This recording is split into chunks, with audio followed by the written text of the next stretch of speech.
நெல்லையப்பர் கோயிலுக்கு சாப்பிட வந்த பிள்ளைகளை வெளியே போனி யாராவது அவ்வளவு மனிதத்தன்மை இல்லாத யாராவது வாழ்றாங்களா சொல்லுங்க நீங்க.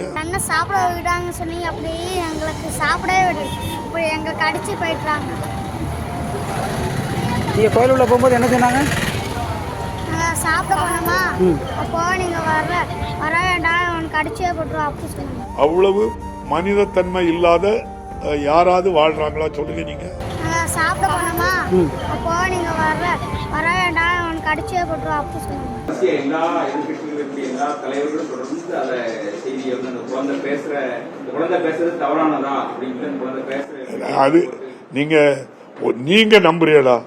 இப்படி ஒரு சம்பவம் நெல்லையப்பர் கோயிலுக்கு சாப்பிட வந்த பிள்ளைகளை வெளியே போனி யாராவது தள்ளக்கூடிய அளவுக்கு நம்முடைய மாவட்டத்தில் அவ்வளவு மனிதத்தன்மை இல்லாத யாராவது வாழ்றாங்களா சொல்லுங்க நீங்க. அது உண்மைக்கு புறமான செய்தி தம்பி. அதுக்கு வேற இந்த அரசை பற்றி எந்த குறையும் சொல்ல முடியலையேன்னு உடனே ஏதாவது சொல்லணுங்கக்காக இதை சொல்றாங்க. இதெல்லாம் ஒரு செய்தியா தம்பி? நீங்க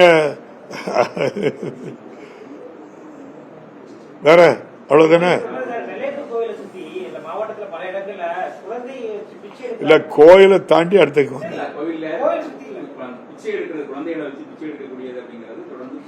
இல்ல அது இல்ல குழந்தைகளை வச்சு அப்படிப்பட்ட செயலில் ஈடுபட்டிருந்தா நான் இன்னைக்கு நம்முடைய மாவட்ட ஆட்சியர்கிட்ட சொல்லி அதில் அப்படி நடந்தா நடவடிக்கை எல்லா இடமும் எடுத்துக்கிட்டே தான் இருக்கு. நீங்க சொல்றது இதை நான் சொல்றேன். நீங்க அப்படி நடக்கு அப்படின்னு சொல்லி நீங்க என் கவனத்துக்கு சொல்லியிருக்கீங்க. உண்மையிலேயே நடந்திருந்தா நடவடிக்கை எடுக்கப்படும்.